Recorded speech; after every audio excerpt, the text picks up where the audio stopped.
ઇફકોએ પરિવર્તન માટે પણ ઘણો પ્રયાસ કર્યો અને આ 50 વર્ષમાં કેમિકલ ફર્ટિલાઇઝરથી નેનો ફર્ટિલાઇઝર, બાયો ફર્ટિલાઇઝર સુધીની યાત્રા ઇફકોના તત્વાધાનમાં થઈ। જ્યારે ઇફકોની સ્થાપના થઈ ત્યારે ફર્ટિલાઇઝરમાં આપણું ધ્યાન બલ્ક એપ્લિકેશન પર હતું।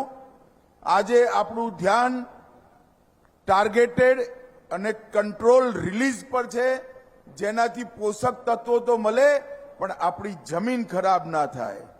આજે એમના હસ્તે કલોલ પ્લાન્ટમાં બીજ અનુસંધાન કેન્દ્રનો શિલાન્યાસ પણ થયો છે।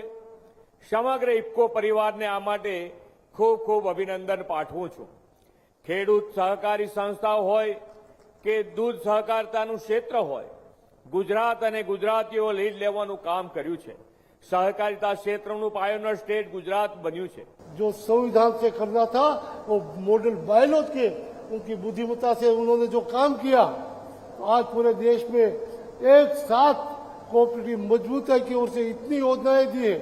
जो अमित भाई ने मोदी जी के नेतृत्व में काम किया है सहकारिता में, वो सराहनीय है।